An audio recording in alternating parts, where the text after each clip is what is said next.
Good morning, good afternoon, and good evening. Welcome to the webinar Criminalizing Birth, People, and Outcomes in a Post-Dobbs World. This program is sponsored by the ABA section of Civil Rights and Social Justice and is part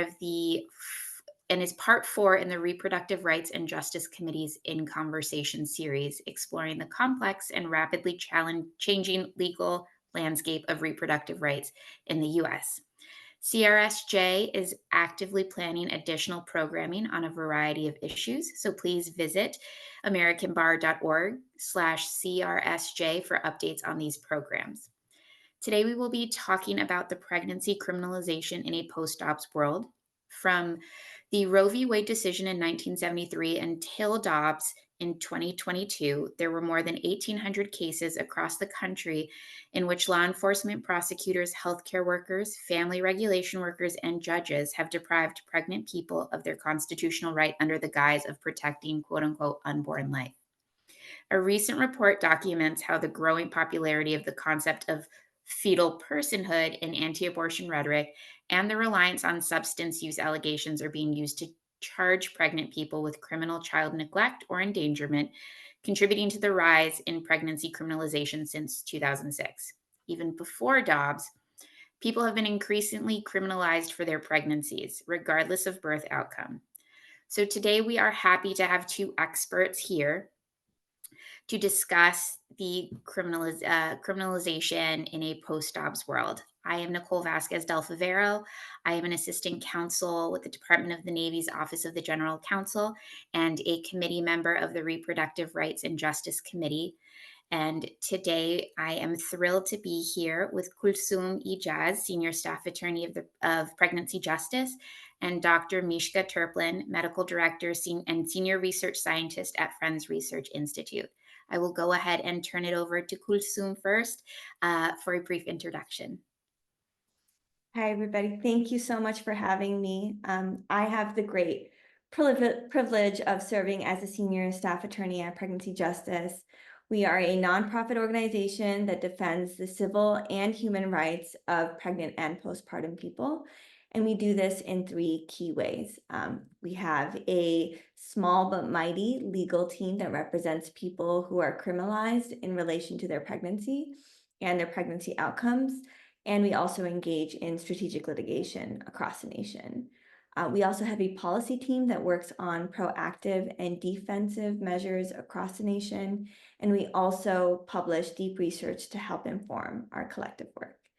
And, as a collective, at Pregnancy Justice, we believe that the legal system has no place in policing pregnancy and pregnancy outcomes, and that healthcare and not handcuffs should guide how we support pregnant people.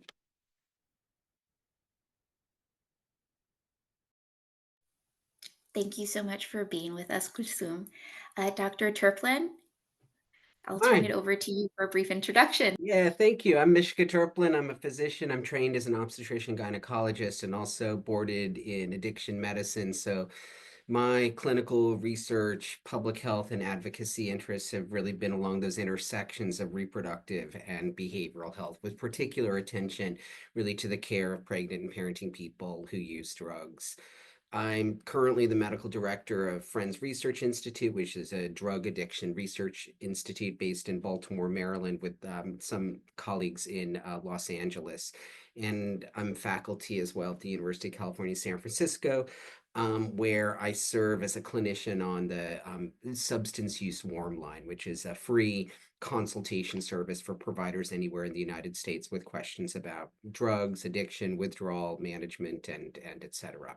It's wonderful to be here. Thank you.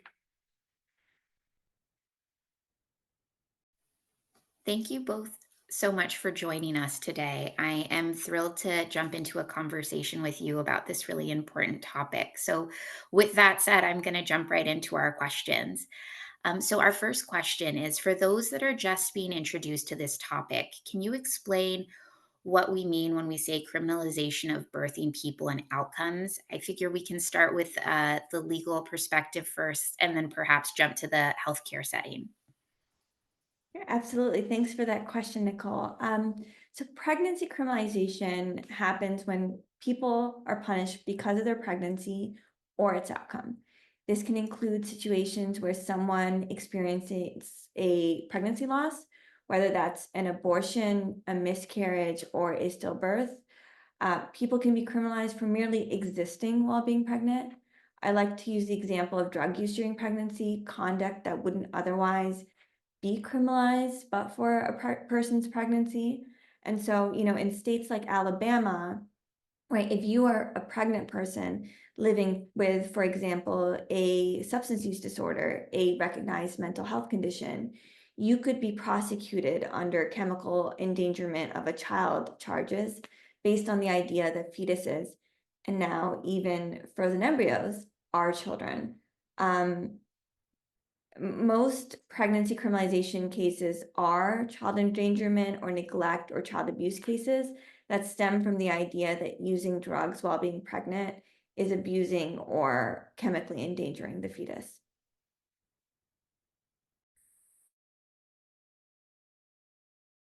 Yeah, and I'm just like, to me, I'm not a lawyer, like, clearly. Um, and I love that definition of pregnancy criminalization as being, basically, like the crime is related. If pregnancy were not there, there would not be, like, the case or the crime. And in other words, it's a reflection of discrimination.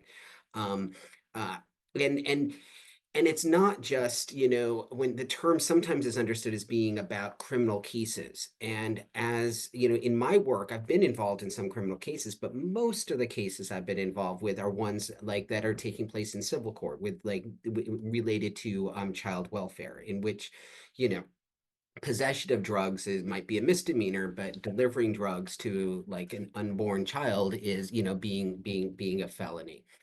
Um, I'll say that to me, and where I've spent some time trying to unpack and focus some of my work more recently, is how this sort of criminalization of pregnancy that's happening broadly, which we will discuss, but how it's actually transforming healthcare itself, and how it's making the provision of healthcare more carceral, how it makes healthcare professionals sometimes complicit, with the assumptions, underlying some of these punitive statutes, and more sort of willing to have policing enter into the clinic, and more willing to sort of push information that's obtained in ideally protected and safe, and even better, welcoming environments for, let's say, pregnant people who use drugs, but how that information is then just, like, shared outside of clinical services. So to me, criminalization isn't just how I mean, it's super important how it impacts people who are capable of pregnancy and are pregnant, but it's also how it's transformed and made healthcare itself, like, more carceral. Thank you so much for that. I will say, as we are talking about pregnancy criminalization and fetal personhood, these are things that I know myself I am seeing more in the news, perhaps with my ears more perked up around the abortion conversation. But I'm curious to know from both of you, what is the impact of Dobbs that you are seeing from birthing people? And if you could perhaps share some examples of what you're seeing on the ground. Sure. I want to start off by saying that, people were criminalized in relation to their pregnancy before Roe, during Roe, and after Roe, right? That hasn't changed. I think what has happened post-Dobbs is that prosecutors, child welfare or family policing workers have become even more emboldened to come and strip pregnant people's rights away. And so, to that end, Pregnancy Justice actually just published a phenomenal research report, our Post-Dobbs report, which I can share. And that found in the years since Dobbs that at least 210 people faced criminal charges in relation to their pregnancy. This was the highest number of pregnancy-related prosecutions documented in a single year. The post-Dobbs landscape really has exacerbated existing disparities based on geography, where people are being forced to live in two different Americas. The America that pregnant people in states like Alabama and South Carolina live in bans abortion, leads the nation in pregnancy criminalization, and has the highest rates of maternal and infant mortality rates. And these rates, of course, are disproportionately high in Black communities due to systemic racism in healthcare settings and socioeconomic inequities in the broader landscape of white supremacy. And it's not a mistake, that these states overlap quite nicely with the former Confederacy. And I'm not the first person to say this. Scholars like Dorothy Roberts, Michelle Goodwin have all written extensively and prolifically on this issue.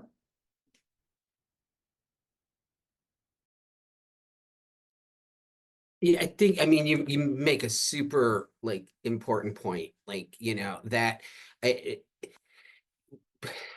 we don't actually, you don't have to have specific, state statutes that criminalize, pregnancy in order, to arrest, jail, prosecute, convict, and imprison, people for behaviors or outcomes, behaviors during pregnancy or adverse, pregnancy outcomes such as, stillbirth or miscarriage, at all. Like, you don't need those laws because to some extent, just of the functioning of society, of gender discrimination, and really the functioning of the patriarchy. What you have now are state-specific laws following Dobbs, which really create this markedly unequal and disparate landscape of abortion protected versus restrictive states that really is emerging into sort of a two Americas. And you see, and there's countless stories, legitimate countless stories of preventable and morbidity and mortality in pregnant people and increasingly also in infants, in the states that have restricted care. But there remain, and in fact, there might even be more, this is anecdotally, cases of pregnancy criminalization in abortion protected states. Like we've all are involved in cases in places like California, Massachusetts, where people despite passage of pregnancy sort of human rights protection state laws. I'm not saying that correctly. There's a better way to say that. But despite passage of those things, there are um, you know, uh, like people, DAs in particular localities who are going after, people who've had the tragedy of a stillbirth, who are using drugs, and stuff like that. And so I think there's a bit of sometimes a false security that people who live in like states that have not restricted access to abortion, and a false sort of sense that these sorts of prosecutions do not impact people in their state. It's like there's a bit of a othering that can happen in this dialogue that is unfair and misleading and inaccurate. That's very interesting, a really interesting perspective that I think gets lost a lot, especially in the context of substance abuse as it relates to pregnancy. Thank you very much for highlighting that, because I do think that gets lost in the narrative as we think about um, abortion or pregnancy policing. So I mentioned earlier that we have been hearing about fetal personhood. Can you explain what fetal personhood is, both from the legal aspect and again from the healthcare perspective? Yeah, absolutely. Fetal personhood is essentially the radical legal doctrine that fertilized eggs, embryos, sometimes even frozen embryos, as we saw in the most recent Alabama Supreme Court decision, and fetuses are people with the same rights, legal rights as you and I, right? The problem with this doctrine is that it is then used to violate pregnant people's civil and human rights, to deny them their humanity, their personhood, and relegate them to second-class status. It impacts everything, as you had stated earlier, Nicole, from abortion access to IVF access, as we saw again in the fallout of the most recent Alabama Supreme Court decision. But it also can force pregnant people into medical or non-consensual medical interventions. And then, of course, there's pregnancy criminalization, which I can touch on more. And I also want to stress the fact that it doesn't just, in this ludicrous ideology, doesn't just impact pregnant people. And to Mishka's point about haven states, right? Like we have this misconception that if we're in states like California, we're in states like New York, we are somehow safe.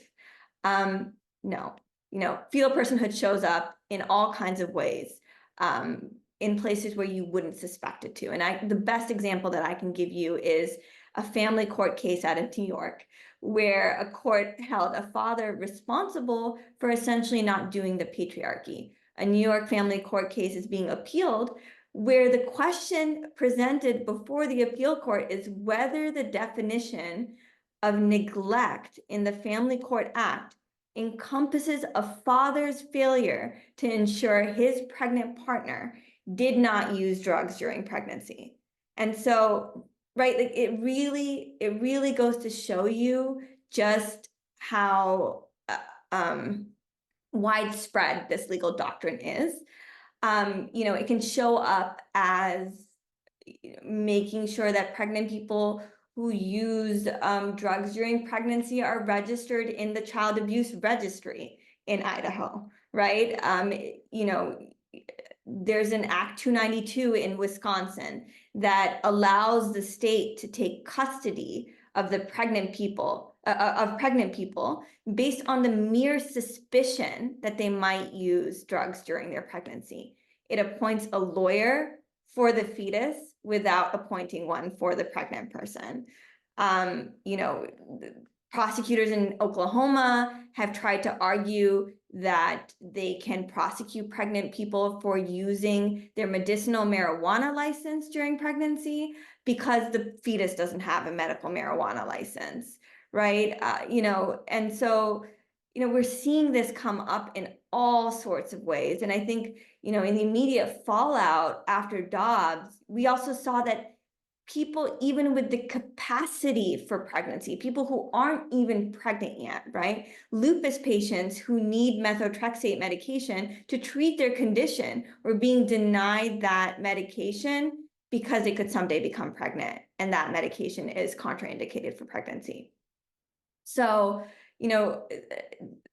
it's a doctrine that shows up in innocuous, insidious, and even brazen ways. And in order to, build back any sort of meaningful right to reproductive freedom and bodily autonomy and safety for pregnant people, we need to eradicate this doctrine in all of its forms. Yeah, I have a very sort of and this is not meant as offensive, and I don't know how to say it in a way that isn't super simplistic, but it's almost like that the count of or the collection of one's rights are fixed, right?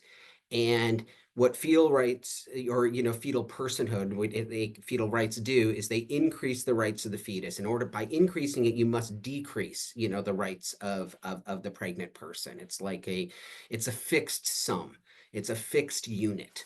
And actually that's how clinically we think about pregnancy. As we use the language of a maternal fetal unit. It's a little bit of cold calculating language, but it's a singular term to discuss, to represent the complex, biological interplay between the pregnant person, the placenta, and the fetus.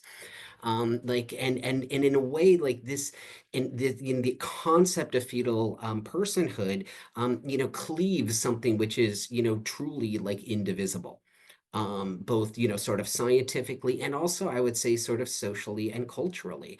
And as stated, like who becomes the agent or the spokesperson for the fetus? Historically, it was the pregnant person. Historically, it was the mother or parent, and it was also the community. But what we have with, fetal personhood is really the insertion of the state as, the voice for the fetus. And that's kind of insertion of the state as the voice and the authority, I mean, I think is something that should um, should give us all pause, across a multiplicity of other potential places where, that like that sort of intrusion can and does occur.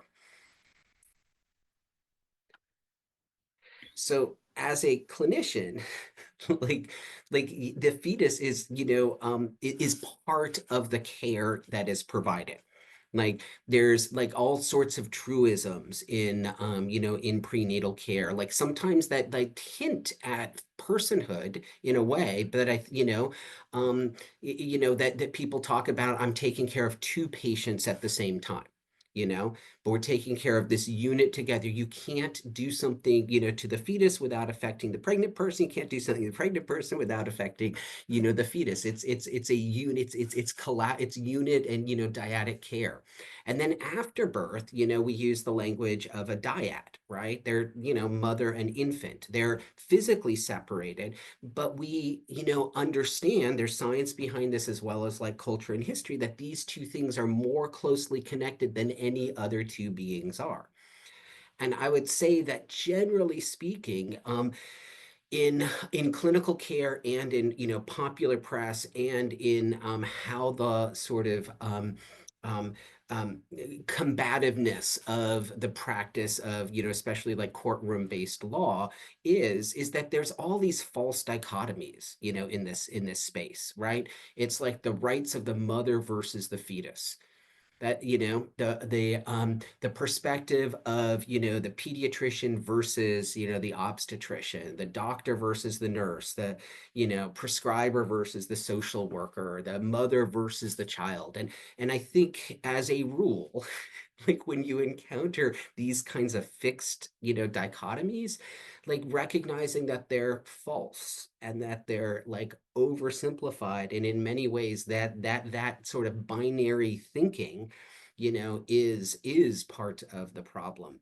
And we need to think both, like, I mean, law, but in terms of clinical care, we need to think about how do we provide care to the dyad, right? How can, the best kind of care, like from speaking as somebody who's an addiction medicine provider who also does prenatal care and stuff like this, the best kind of care, and we've known this for 50 plus years, is comprehensive co-located services where me or somebody like me is providing addiction treatment and prenatal care. And then postpartum, the best source of care is going to be, team-based care, or wherever, where one-stop shopping, where people can get the prenatal newborn care is happening, addiction treatment is happening, management of postpartum, sort of conditions is happening, all of this connected to a system of care that's, providing needed services that are, culturally relevant and impactful, for the community. And that is, that sort of collaborative, interdisciplinary, model is one that is in stark contrast to like this sort of binary assumption of what people need. Um, so I think it reflects then this kind of further atomization and individualization that is, part of actually, the logic of capitalism, and the creation of a fetus as, in many ways, like with that, the example of like getting a medical cannabis card, like to a point of, clear, absurdity. And the assumption that the pregnant person who, let's say, is using drugs does not care about the well-being of her baby to be, and that assumption is false. I've taken care of thousands of people like who use drugs in pregnancy, and I've yet to see somebody who did not care about their health or the well-being of their baby to be. And all of those people engaged in, forms of behavioral change to try and maximize their health, despite, many times, experiences of being discriminated in healthcare settings and beyond, or despite the legitimate concern of child welfare system involvement and perhaps losing custody or like to their infant. And so the assumption that it's that these people do not care is false, is dehumanizing, and is just cruel. And then second, that then the state, in its, whatever goodness, or whatever, turn of phrase, but really in its exercise of patriarchal authority is the better, source of knowing what the fetus wants, is troubling and also false. There's so much that you said that, I am fiercely nodding my head to as a birthing person, as a mother, the idea of, you know, um, the role of a mother and then of a child being at odds is something that is just it's just ridiculous, from a personal standpoint. But I think, just like you said, the role of the government to come in, or the state to come in and say, well, I know what's best for your child, is it's so insulting to, someone that has given birth and carried this fetus that becomes a person for 9, 10 months. So you hit on so many things that really resonated with me, and I'm sure with our audience as well. Yeah, yeah. I mean, I think it's like there's been this, it's this weird, like with the rise of the state, you've got like now this sort of devaluation of, the of what, what a parent is, what a Mhm. pregnant person is, and kind of like an erasure of that voice. Yes. And there's something about it, and I don't like this turn of phrase exactly, but there's something about it to me that feels unnatural. Right. Absolutely. I think it goes against nature entirely. So yes, thank you for that. You covered so much in that answer. But I want to take it back to Kulsum. What impacts are you seeing from the idea of fetal personhood on the criminalization of birthing people and outcomes? Thank you, Nicole. Um, I just wanted to really quickly say, Mishka, also that I really appreciated your remarks and how we really should be more explicitly pushing back against this false premise that it is the fetus pitted against the pregnant people, when really it's state violence, it's the state pitted against pregnant people. And so that reframe was really powerful. Thank you. But yeah, I think to that point, right? Pregnancy, criminalization, and fetal personhood, together, it brings pregnant people into the ire of the criminal legal system that has profound consequences, beyond incarceration. Even when people aren't incarcerated, right? They lose access to their housing, their employment. It goes without saying that they can also, right, lose their rights to their children. And I can share sort of 3 heartbreaking stories that would put all of this into perspective, because it's important. And so the first I want to share is, in May of this year, Pregnancy Justice submitted a brief in support of Moira Akers' petition for cert before the Maryland Supreme Court. Miss Akers had been accused of murdering her newborn after giving birth at home to what she believes was a stillborn baby. As part of its argument, the state has asserted that the mens rea for murder was Miss Akers' conduct during pregnancy. Conduct that should be protected, right? Including failing to tell her husband about the pregnancy, searching for information about abortion on the internet, and failure to get prenatal care, or not getting prenatal care, right? So this is all conduct that, right, should be protected, but wasn't, and she found herself under the fire of the criminal legal system. Another story that I want to share is Amari Marsh's story. She is a young woman and college student from South Carolina. She faced a murder charge and 20 plus years in prison following a tragic pregnancy loss at home. And in August, the grand jury decided and declined to indict her. So this is a great outcome, and she's now back in school, but she should have never had to endure this additional trauma. Instead of being met with compassion and care, she was met with harm and punishment. So we really are in such a bad way. And the third most heartbreaking story that I can share is one of Ashley Caswell's out of Alabama. Ashley Caswell was incarcerated on allegations of drug use during pregnancy under the charge of chemical endangerment of a child. During her incarceration, and I point this out to really talk about the sham that is the ideology behind the anti-abortion movement's call for fetal rights, right? While she was incarcerated, she was denied prenatal care. She was denied her psychiatric medication. She was forced to sleep on the ground, on a mat on the ground, and then forced to give birth in a jail shower, losing a considerable amount of blood and almost her life. And so it really goes to show you, right, like what are we doing here as a society and what are we prioritizing? Because if the state of Alabama really cared about fetal rights, children's rights, this would have never happened to Ashley Caswell, right? They wouldn't be in the same breath, refusing federal funding to address child food insecurity in the state.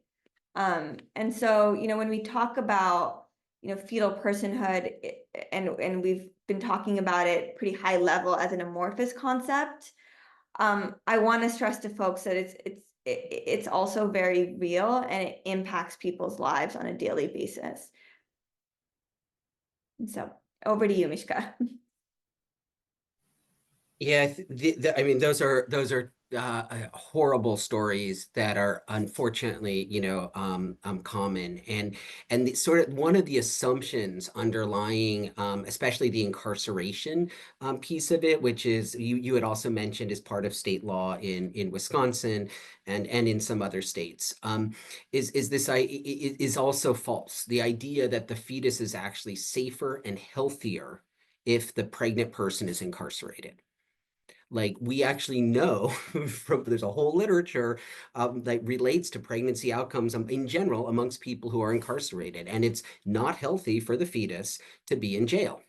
Um, and healthcare, even though people who are incarcerated have a constitutional right to healthcare, there's nothing that says it has to be quality, much less evidence-based.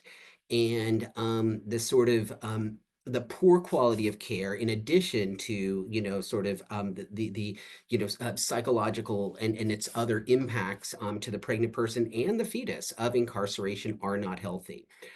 So fetal rights actually, as articulated in those cases, do not lead to healthier fetuses and do not lead to better birth outcomes. And there's not a population health kind of data at all that would support that statement.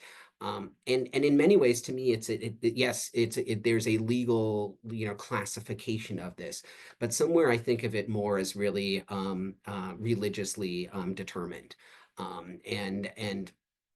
and which has a it's people can hold beliefs, and a diversity of beliefs is kind of like what part of the United States is, but the exercise of those but they're beliefs, they're not necessarily health accurate in terms of public health and consequence.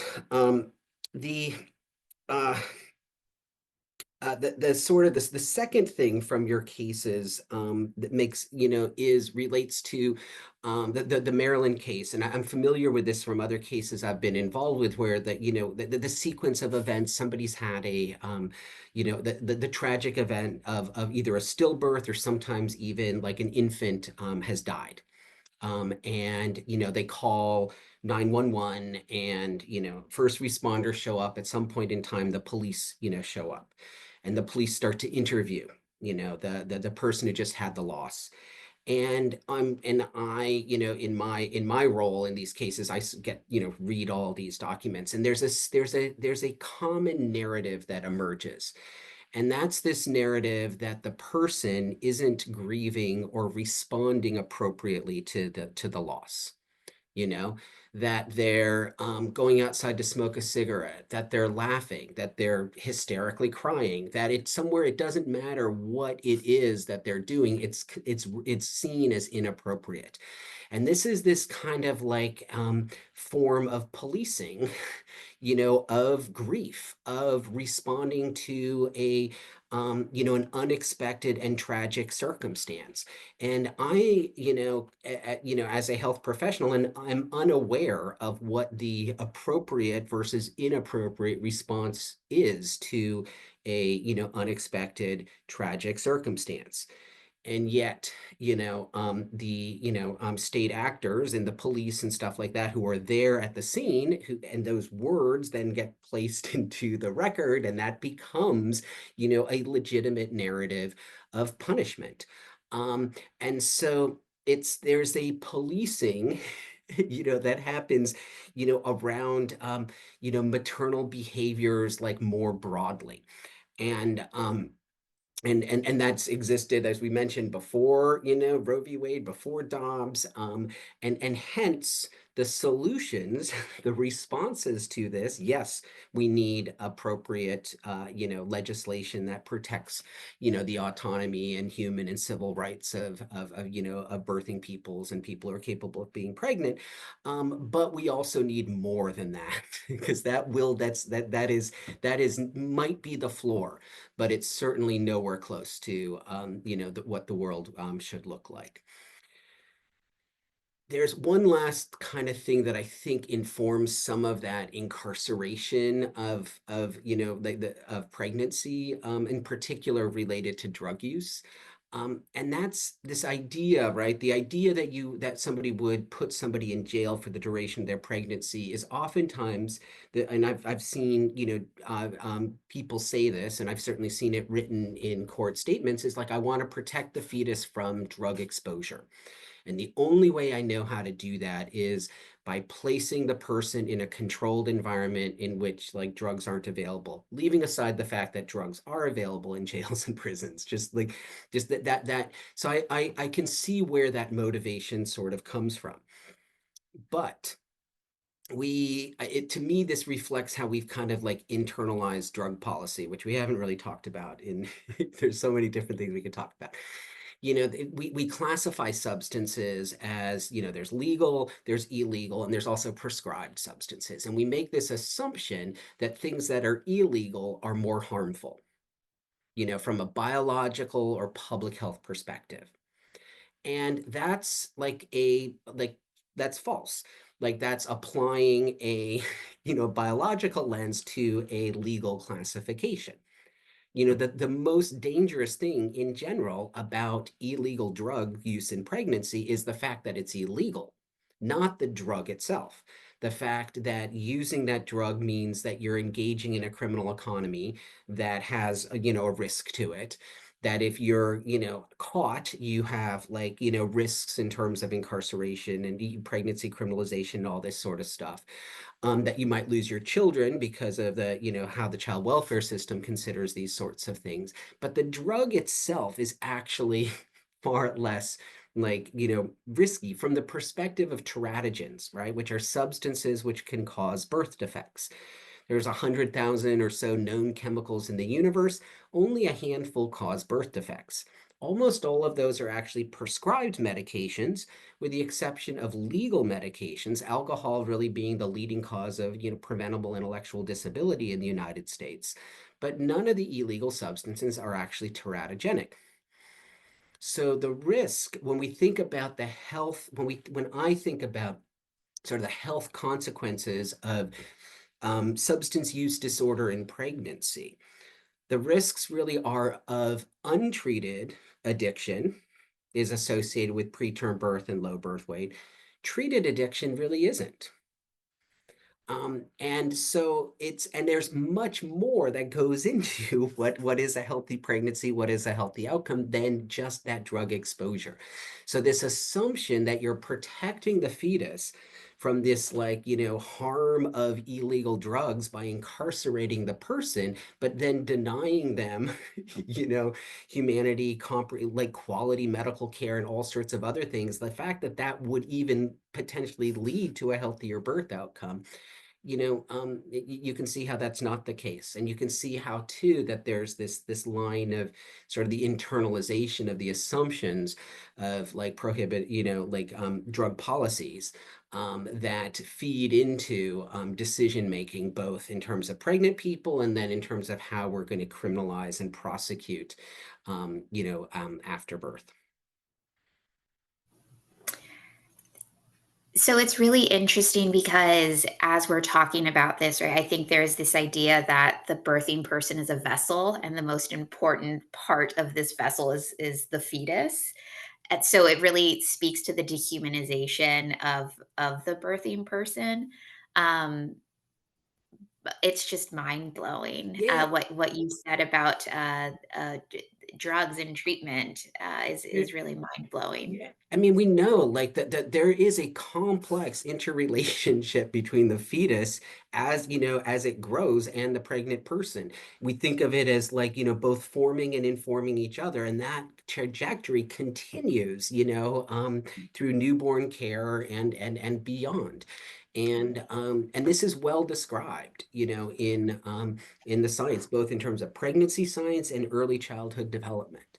And really what these laws do is they break that. They're anti-scientific in that they're grounded in false assumptions around the actual consequences of drug exposure in pregnancy, for example, as well as like, they're like grounded in the false assumption that separation somehow is helpful to the newborn, to the child, in the example of like sort of child welfare system, or then incarceration, which is another form of family separation. Absolutely. It's very interesting too. What I struggled with after the Alabama decision was, the idea that my fetus, up into a point until it's viable, cannot live outside of my body and sustain itself as a person. But then I as a birthing person am, just this incubator. And the scenario that you were describing with imprisoning a mother for how she was treating her fetus, which is certainly an oversimplification to what you both described, is really interesting because all I kept thinking about is if you want a baby to survive and to be nourished and cared for and to thrive, you ideally would nourish and care for the incubator or a birthing person that is carrying it. So I think it's a reiteration of the idea that these separating the birthing person from the fetus are constantly at odds. It just continues to show that. Um, I did want to move on. I know we mentioned the hospital to prison pipeline, and I would really love to touch on that before our time is up. Could you briefly explain what the hospital to prison pipeline is and how birthing people are getting caught in that?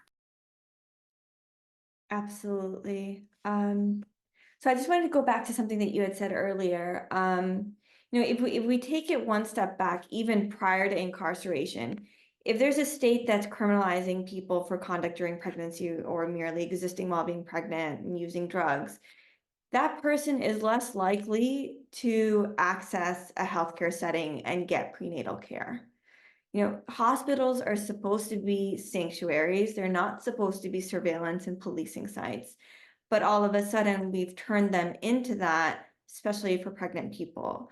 And so the hospital to prison pipeline is exactly that, right? It is when we turn sites that are supposed to be sanctuaries for receiving care to be okay and healthy into surveillance sites, into policing sites, into sites of cruelty and punishment. And I have 3 stories to share about that pipeline if we have the time. One story is about a high school student who walked into the ED complaining of 10 out of 10 pain, lower back pain, not knowing that she was pregnant. The hospital ED had ran a pregnancy test, but before confirming the pregnancy, hopped her up on a cocktail of pain medications, including morphine. They didn't inform her of the positive pregnancy test when they learned of it. She then felt like she needed to have an urgent bowel movement. They unhooked her IV, and she, unattended by herself, went to the bathroom. And within a span of 19 minutes, during a precipitous labor and delivery, gave birth to what she believes was a stillborn. The hospital facility, in interpreting its perceived obligations under mandatory reporting laws, quickly jumped to calling the police. Now, they did so despite knowing that she was actively hemorrhaging and that she needed to be urgently medevaced to a more competent facility to address her obstetric crisis. So that's one pretty clear example of the pipeline. The second example is a shorter example that I'd like to share. Those even in haven states, right? People are non-consensually drug tested during pregnancy all the time. And to show you just how ridiculous these policies are, somebody found themselves under the fire of this testing for having eaten a poppy seed bagel and lost very meaningful, mother-child bonding moments with, her newborn because of that. Another example, I think I touched on this earlier, was chemical endangerment of a child charges that are brought in Alabama on allegations of substance use, drug use during pregnancy. The first point of contact for law enforcement and them getting the tip that this is actually happening, those are our healthcare providers. Those are our social workers. Those are our nursing staff, our clinicians. That's where that first step into the process of, a carceral response to drug use during pregnancy starts, right? And I use these examples, and I'll kick it to you, Mishka, to say more, but I just want to emphasize that Mishka and I were talking the other day, and we both find it pretty ridiculous that legislators, electeds who know nothing about medicine or science are legislating science, right? Every major medical association in this country disavows carceral responses to drug use during pregnancy, including ACOG. And so we really have to think about, as practitioners are watching this webinar, what are we going to do from our critical vantage point to push back against all of this? I just wanted to jump in very quickly. I think the second story you told is something that I perhaps came across a similar story, or maybe the one you touched on in the Washington Post. And I thought it was a mother that had other children as well. And so when the false positive came back, that the child was removed by CPS, and that just blew my mind. Because again, it goes back to what you both have touched on regarding the state just jumping in, and really destroying, right? We think about skin to skin as one of the first things that you do with your child in the hospital, and the importance of those bonding moments, and knowing that the state is just jumping in on a false positive just tore me up. So the stories I think when you talk about them and you put them in the perspective of each person, like we see fetal personhood and we see all of these other kind of buzzwords as they relate to this greater maternal health and abortion conversation. But when you put them in perspective into real lives, it is devastating. So thank you for sharing those. Yeah, I do think though that the case with the poppy seed bagel, it's actually not a false positive. It's a true positive.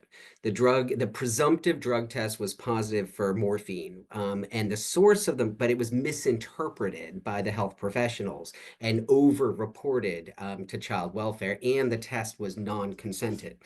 All of which are problematic. But it was a true positive that they misattributed the source to something illegal or problematic and not to, poppy seed bagel or poppy seed salad dressing, all of which can.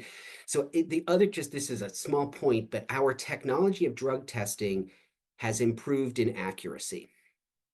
And therefore, the thresholds at which something is positive are lower than there were 20 years ago. And so whereas when I started working in addiction medicine, it was rare that a poppy seed bagel would yield a positive presumptive drug test. But now the threshold is low enough that it will. And so as this technology improves in accuracy, we're actually capturing more people, in this. There's also a misuse of drug tests. There's an inappropriate use of drug tests. There's a lot of sort of like pieces, to all of this that I won't touch on. To talk about that sort of hospital to prison pipeline, I just focus on mandatory reporting for substance exposure, which comes out from CAPTA, the Child Abuse Prevention Treatment Act, and which defines the landscape of what is to be reported. In its original iteration in the 1970s, up until arguably like 2003, drugs were not part of it. Drugs were, when I was a medical student, there was not mandatory reporting for substance use. It was only when I started, like in residency and then after that, that I started to see my patients, getting child welfare involved. And I was like, what's happening? What's going on? And my education in the law came from following my patients from clinic into family court. And so in many ways, the arc of my career sort of parallels this, like, intrusion or this expansion of mandatory reporting to include, substance exposure. But what mandatory reporting does is like deputize people, to be agents of the state, and in many ways, it gives you a pathway to operationalize your discrimination and your prejudice, right? Because the people who get reported overwhelmingly are poor people, people of color, people who don't speak English at home, and people who are, immigrants. And so our sort of biases around what is an appropriate, sort of parent, get displayed and are legitimated through this, deputization of that's within, sort of mandatory reporting.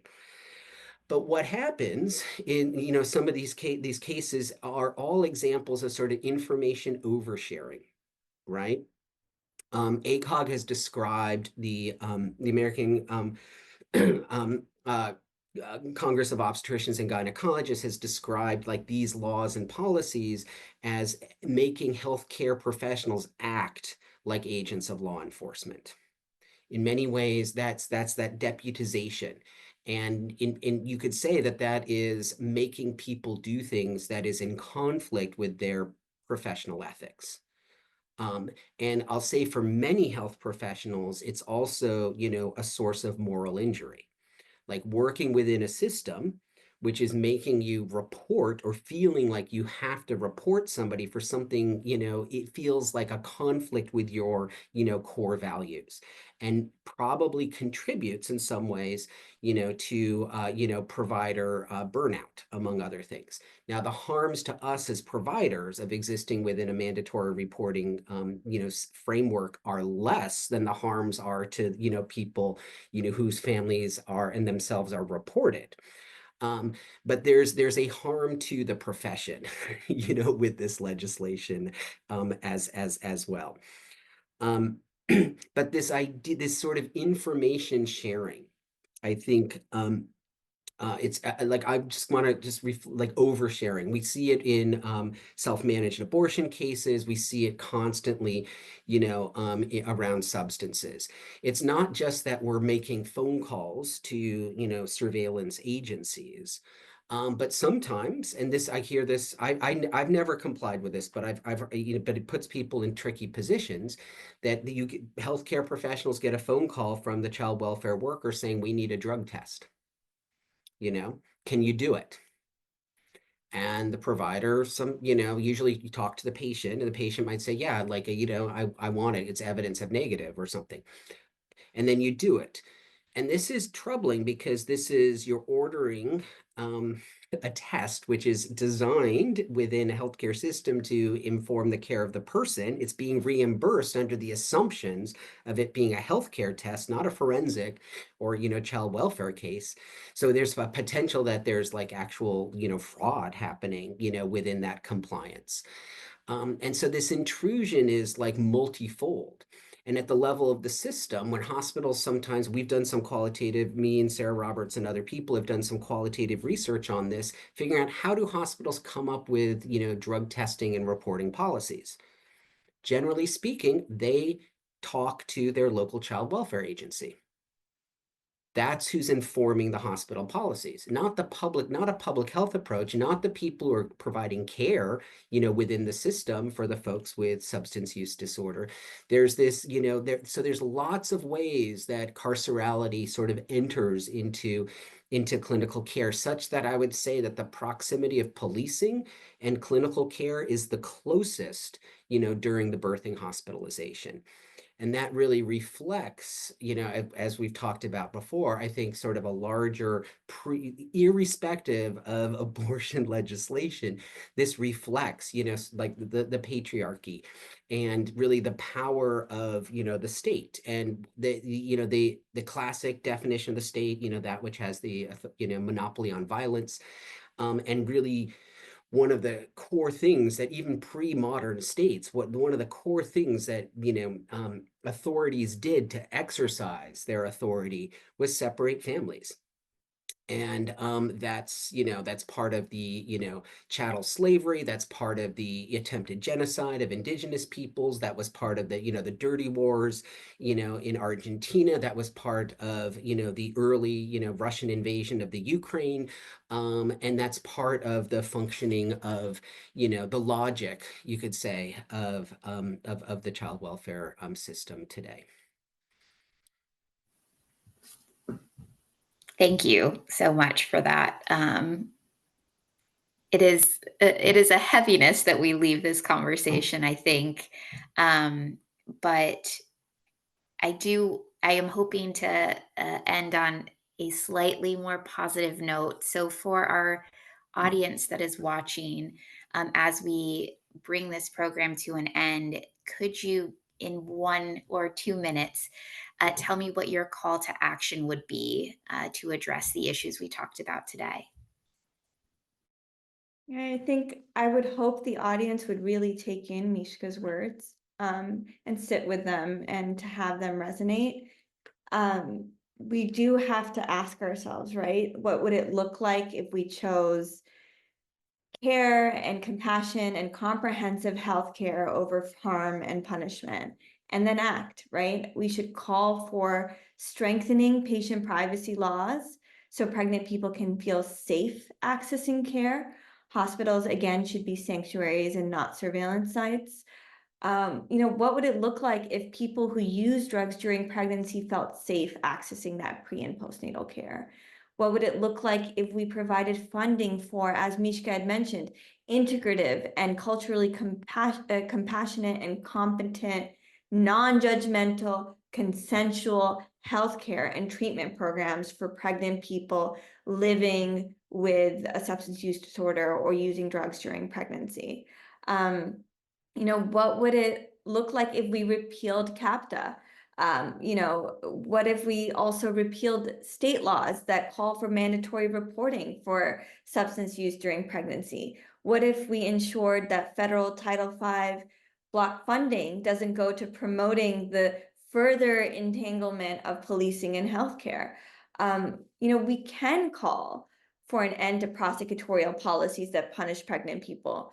Every major medical association, like I mentioned, is against having carceral responses to drug use during pregnancy, right?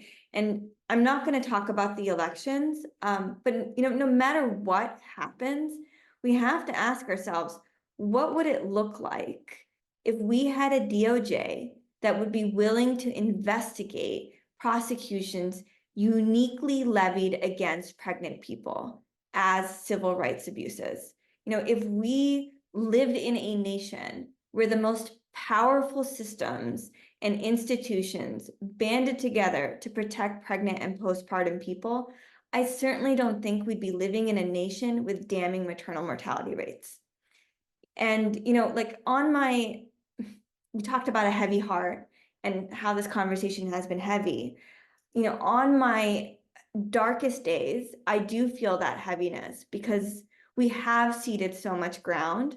But I also know that Roe was never enough, right? Even under Roe, people couldn't afford access to abortion care. Even under that landscape, people were being criminalized in relation to their pregnancies. So I do feel that despair, but then I also make a choice every day to summon that defiant hope.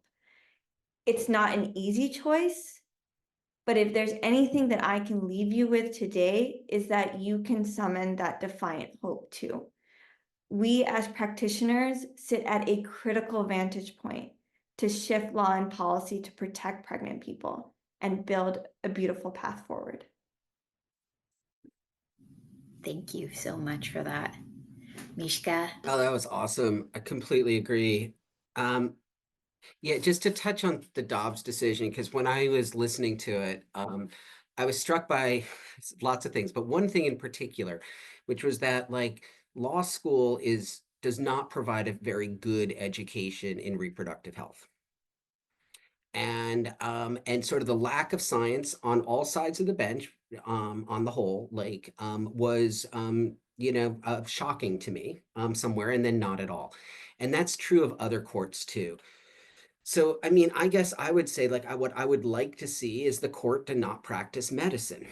And there's and this it's clear in some of these abortion rulings, but it's also happens every day around drugs and pregnancy. I'm involved with cases where people are remanded into residential programming, where it might not for 90 days and no insurance is going to pay for that.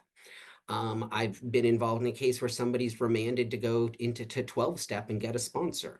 There's all sorts of like very specific things that the court is doing that are unnecessary, that are often in conflict with, quality, evidence-based, and person-centered medical care. And I think rulings could be done that are more general, like you to adhere to the treatment plan from a, quality provider, for example. You don't need to, get to that level of detail. So in short, what I'd really like to see is like a greater voice of science, in the courts, actually. And there are, ways to do that. And yes, there's a lot of stuff that's horrible, and arcs of change that are, bending towards the increasingly punitive. At the same time, most of my work is around, child welfare. And in the last 10 years, there's been a large growth of, community-based organizations in many parts, not all parts of the United States, that have become active in, like advocating for, legislative changes, in linking people who are, involved with family court with good legal aid, as well as, medical expertise.